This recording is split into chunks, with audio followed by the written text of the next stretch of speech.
Hola amigas y amigos en las redes.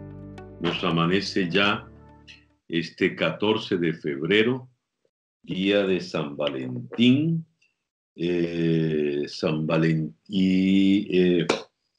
La festividad de San Valentín fue celebrada por la Iglesia Católica cada 14 de febrero. Ahora, ¿por qué vinculan a San Valentín con los enamorados? No se explica aquí. En todo caso, me da mucho gusto que en un día como el de hoy me toque conversar nada menos que con nuestra querida Marianela Balbi.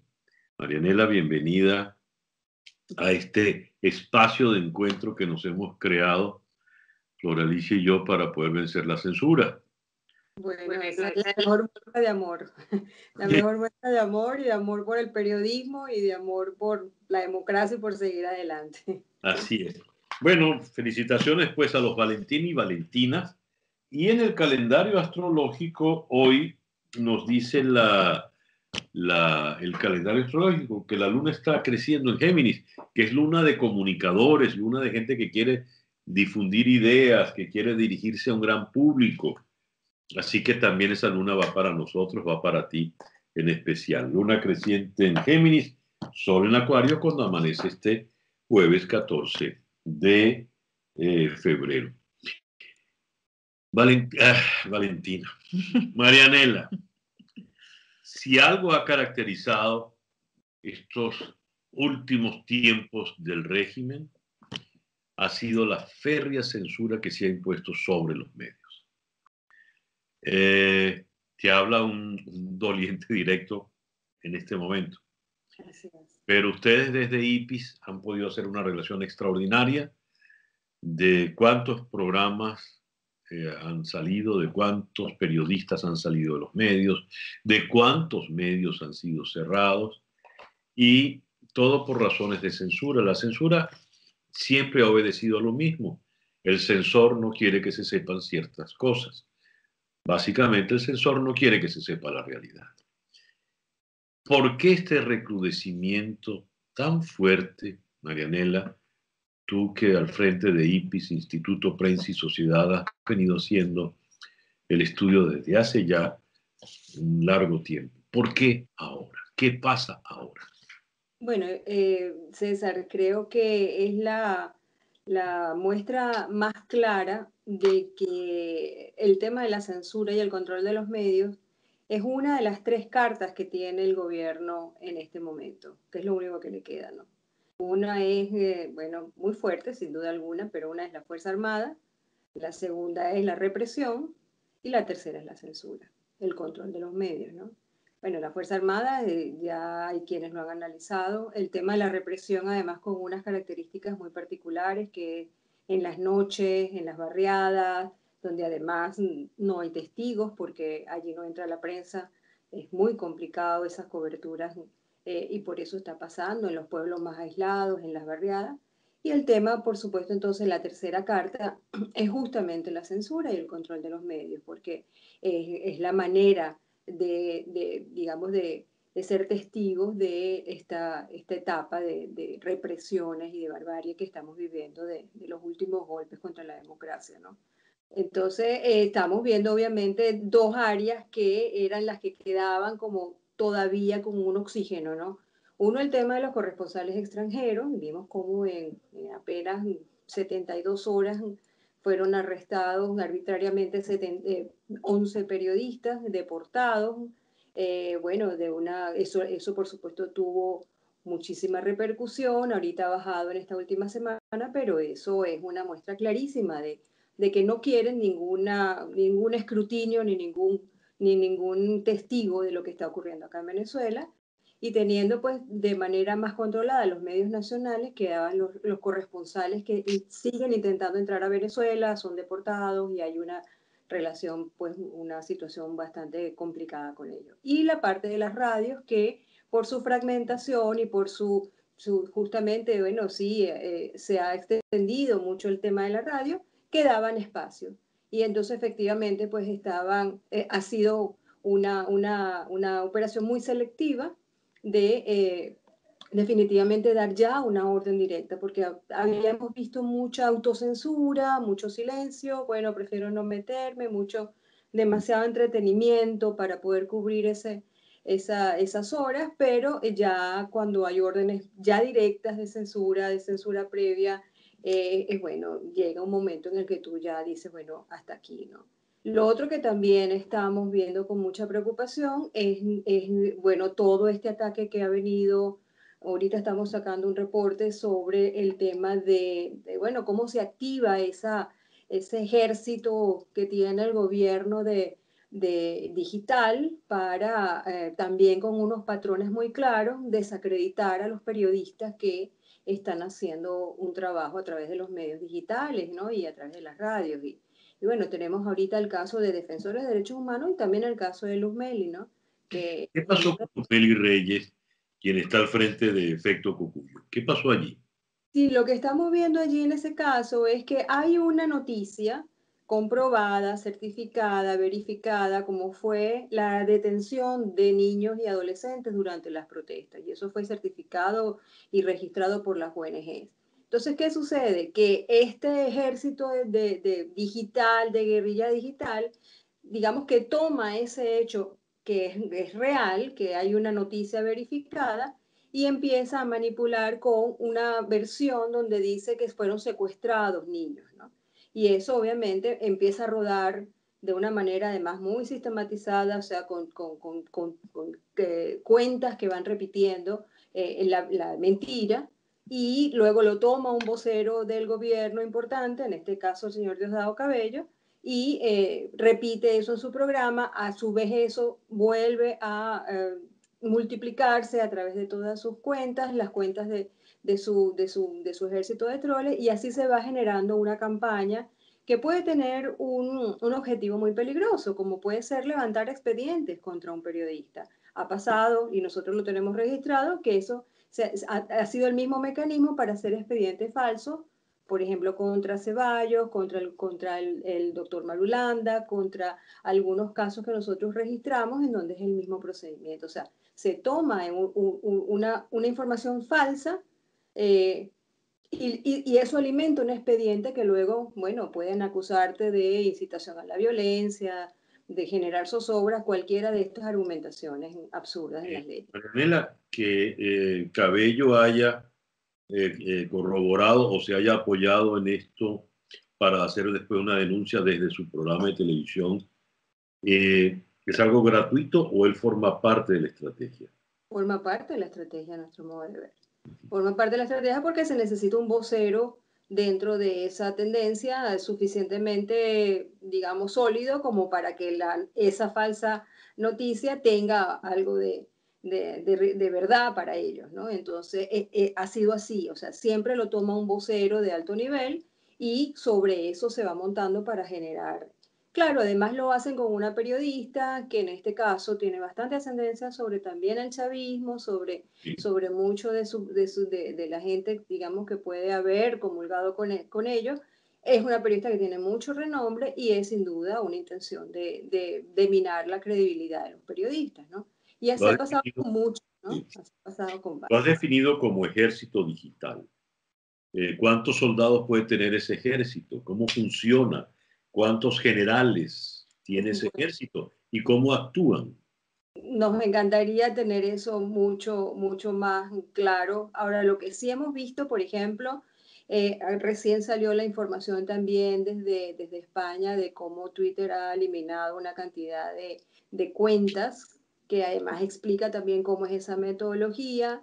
Y también sabemos ya de esa estrategia de cómo a través de Rusia y de toda esa conexión de como sí, de información, de noticias, han llegado, por ejemplo, desde Venezuela a afectar de alguna manera las decisiones en las elecciones de Cataluña. Eso también está bastante estudiado y registrado en las universidades. Hay un investigador español que lo ha llevado muy, muy, muy profundamente, y también se nota esa tendencia. Entonces, sí, sí está ocurriendo, sí está pasando.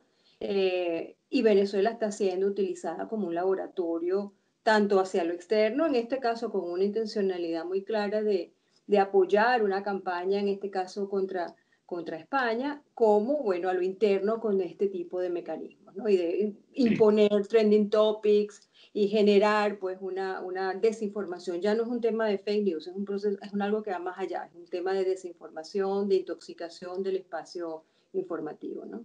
Marianela, no deja de ser gratuito que tú definas esto como un ejército digital. Y el pasado fin de semana, el segundo oficial más importante en la estructura de la Fuerza Armada, el jefe del CEOFAN, el almirante Remigio Ceballos, uniformado de blanco con todas sus condecoraciones, le declaró a José Vicente Rangel en su programa de televisión que la batalla que ellos están perdiendo es la batalla de la información, la batalla de los medios. Los periodistas, en definitiva, parecen ser una suerte de apóstoles de San Juan, ¿no? Porque fue el que dijo en su evangelio, la verdad les hará libres, y entonces los periodistas ese es su asunto, buscar la verdad, tratar de llegar a la verdad más confiable posible y divulgarla. En el fondo, ese es en lo que consiste este oficio. Pues la batalla por la verdad ha pasado a ser una batalla muy peculiar.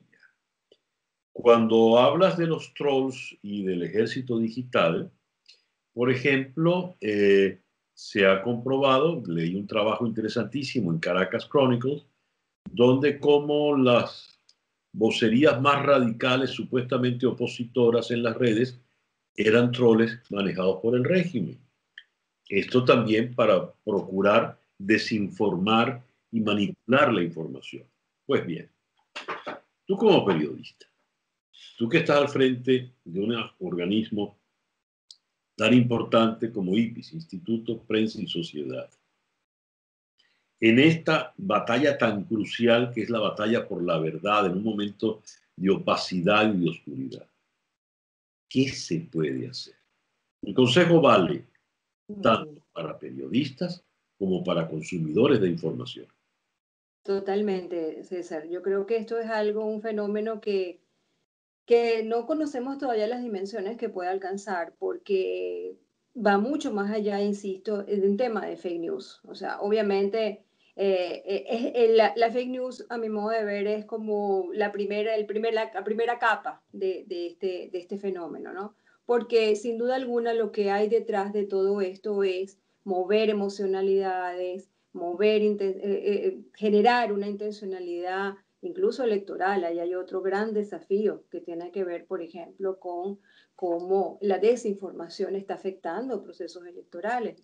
Y bueno, más de 20 procesos electorales está comprobado que están siendo afectados, han sido afectados por el tema de la desinformación. Y yo creo que ese va a ser un desafío muy grande, por ejemplo, para los observadores electorales de ahora en adelante, que tienen que tomar dentro de sus protocolos, tienen que considerar dentro de sus protocolos el problema es la desinformación, porque sin duda alguna está afectando un proceso como puede ser cualquier otro de los que ellos registran en sus protocolos de observación electoral. Pero más allá de eso, lo que corresponde con nosotros y el periodismo, ya ni siquiera es suficiente un tema de, por ejemplo, aplicar la fórmula clásica del periodismo, que es el fact-checking, ¿no?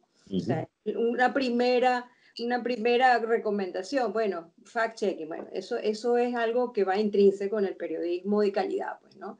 Y eso es algo a lo que tenemos que enfocar, y cada vez más hay más, digamos, aplicaciones, iniciativas, ideas para reforzar ese tema de fact-checking, sin duda alguna. Pero eso no es suficiente tampoco, porque el fenómeno es todavía muy digamos, no tienen las formas claras y no sabemos cómo realmente controlarlo. Entonces, bueno, se ha hablado mucho de lo que sería la educación, de lo que sería incluso consumo responsable, vamos a decir así, de información. De la misma manera como ha habido todo un proceso también de información. Pero fíjate, Marianela, el fast-checking es un concepto que ya tiene su tiempo. Sí. Funcionaba, uno, para periodistas profesionales en medios convencionales. ¿verdad? Exacto, exacto. Esa ha sido la máxima, por ejemplo, para el premio Pulitzer. Es decir, algo que no soporte el fact-checking no puede ni siquiera optar a un reconocimiento de esa categoría. Ni siquiera ser publicable, por ejemplo. Y es Vamos. explicable, todavía nos queda la famosa anécdota de aquel reportaje en el Washington Post. Muy bien, pero resulta que esta conversación la estamos teniendo por las redes, porque resulta que yo no estoy en un medio convencional como lo he estado a lo largo de 40 y tantos años de mi vida profesional, porque entre otras cosas yo no podría tener esta conversación contigo, porque Sí, usted no puede entrevistar a la señora Marianela Vargas, por ejemplo. Entonces estamos en las redes. Las redes han supuesto algo importantísimo, que fue la horizontalización del proceso comunicacional. En mis tiempos, cuando entré por primera vez a una escuela de comunicación, la comunicación era absolutamente vertical. totalmente. Ya no es así. Al no ser vertical, entonces ya el concepto del periodista profesional formado no existe. Todo el mundo tiene la posibilidad de recibir información y de divulgarla. Totalmente. Eso nos pone en un terreno pantanoso, donde el fast-checking es casi como una fantasía, como una ilusión. Sí. Muy bien. En ese terreno pantanoso, en ese mar de los sargazos horribles donde nos estamos moviendo ahora, ¿qué le puedes tú sugerir como un experto en la materia al al usuario de las redes, que es el que Sí, se está informando y en definitiva para el cual estamos en este momento trabajando tú y yo? ¿Qué así le es. decís? Bueno, fíjate, yo creo que yo lo definiría con una frase y luego voy a explicarla. Más periodismo, ¿no? Y sobre todo, más periodismo de calidad, más periodismo del que busca contrastar la fuente, del que busca realmente las verificaciones, por una parte. Por otra parte, desde el punto de vista del consumidor, de quien recibe, del lector, del que escucha, mira, tenemos que volver a un tema de buscar a aquellos quienes son respetados por mí. Y eso eleva muchísimo, por ejemplo, el valor de la credibilidad de un periodista. Siempre lo ha sido, porque los periodistas siempre hemos defendido este oficio como una vocación prácticamente, y sabemos que el periodismo sí tiene unos brillos y unas estrellas, pero también tiene mucho de vocación y de trabajo, pues de verdad, por esos principios que nos mueven. Y entonces, más que nunca, la credibilidad de un periodista es lo que te va a estar dando la señal de por dónde seguir para poder tener algo de certeza de lo que queremos saber en la realidad, de la realidad. Ya ni siquiera hablemos de la objetividad, hablemos, bueno, de distintos puntos de vista, de contraste, de fuente, de diversidad, de pluralidad para poder tener de un consumo, por ejemplo, yo muy responsable para poder tener conclusiones y poder tomar decisiones de la manera más informada. Entonces yo creo que eso es un punto fundamental. Más periodismo, el periodista tiene que cuidar su credibilidad, pero al 100%, y Por eso decisiones ataca, que, digamos, a Luz Meli en su credibilidad. claro, por eso van socavando la credibilidad de un periodista, porque saben que es una persona que tiene ascendencia, porque la gente la sigue, la gente le cree, y los periodistas cada vez se cuidan más de eso. Tienen que buscar, y en eso es algo que nosotros tenemos que trabajar mucho, hacer una curaduría. O sea, ahorita, bueno, esta misma manera de consumir información, antes tú leías un periódico, dos periódicos, ahorita tienes que buscar por distintas fuentes, distintos podcasts, incluso distintos puntos de vista, es bueno, o sea, que tengamos la pluralidad de que cada uno pueda, y con eso pues yo voy armando mis propias versiones de las cosas, pero suele ocurrir también que en este momento nos seguimos alimentando lo que queremos creer únicamente, y eso también nos va dejando un espacio un poco en la oscuridad, ¿no? Entonces creo que yo defendería esto de la misma manera como yo siempre pongo esa relación. El amarillismo a finales del siglo pasado, se resolvió con más periodismo y periodismo de investigación, por ejemplo, Bueno, yo creo que este fenómeno, desde el punto de vista periodístico, que no es el único, porque tiene muchas otras aristas, y eso lo tenemos que considerar también, se va a tener que ir resolviendo con más periodismo, con más rigurosidad, con volver a esos principios, digamos, bueno, de certezas, de buscar opiniones, de buscar las fuentes más especializadas, de buscar los análisis y de darle esa calidad de información a la gente también. Que hay de todo, sí, pero también hay unas ventajas. El desmentido es inmediato, por ejemplo, ¿no? O sea, el desmentido de una noticia falsa, claro, puede crear un efecto cuando ya es algo mucho más planificado y pensado, pero el desmentido es muy inmediato. Entonces, eso también es algo que tenemos que empezar a ser muy dinámicos en eso. Fíjate, ahorita que mencionas lo del desmentido, en la medida en que los medios tradicionales han quedado eh, aplastados o relegados, prensa independiente prácticamente ya no existe. La prensa que está existiendo vía Internet también, a través de portales. sí. Las radios cada vez están más asfixiadas. Canales de televisión independientes no existen. Antes tú tenías recursos, digo antes, antier, tú tenías recursos como derecho a réplica. El derecho a réplica funciona en, en los Mm, medios convencionales. claro, En las redes, ¿qué derecho a réplica puede haber? claro. ¿Qué? Muy bien. ¿Cómo vamos a funcionar en esa procura de la verdad?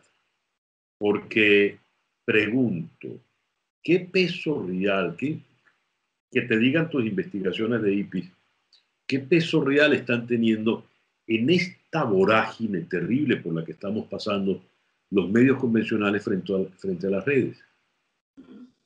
Sí, bueno, la verdad es que ha sido muy dramático ver cómo en una situación de crisis y de destrucción bueno, de ese sector también, como de otros sectores en Venezuela, mira, yo creo sin duda alguna que, sí, yo siempre lo he dicho, o sea, así como los periodistas dieron un paso adelante y bueno, se han reinventado y están haciendo, innovando en cómo seguir informando, yo siento que los medios se han quedado muy rezagados y bueno, tocará dar esa discusión en algún momento y habrá que ver cuál papel jugaron, cómo lo jugaron, pero sin duda alguna yo creo que esto tiene que pasar por un renacimiento de ese sistema de medios o de otro, porque esto puede cambiar completamente, como ya lo ha ido cambiando, ese ecosistema de medios. Y estos medios que han estado ahorita realmente en el fuego, en la primera fila, bueno, hay que ver también cómo se va a evolucionar y cómo van a lograr su sostenibilidad en el futuro, como empresas de medios o como iniciativas o como emprendimientos de medios, ¿no? Entonces, sí, yo creo que realmente ahorita la potencialidad que tienen las redes de compartir, de interactuar, que es otro de los elementos, porque no es solamente digamos, la distribución masiva o la diseminación, sino también la interacción, ¿no? Que bueno, eso es algo que quizás también tiene que llegar a unos acuerdos, pero esas son nuevas paradigmas y son nuevas maneras de enfrentar todo este tema, en donde justamente ese terreno seguro del que teníamos los periodistas, que incluso teníamos una ley de colegiación, eso se acabó. O sea, eso ya es el pasado, eso no se va a retomar, eso es imposible de restaurar porque la realidad es distinta, ¿no? Y porque justamente hay muchos actores que están participando en estos nuevos. Pasa esta noche, esta larga noche de oscuridad. Sí. Choque. ¿Cómo es el amanecer? ¿Cuál es el momento virtuoso ideal de una nueva etapa de la comunicación en nuestro país?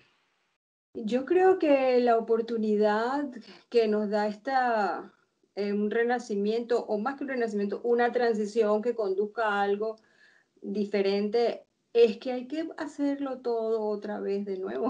Quizás hay que empezar otra vez a montar la estructura.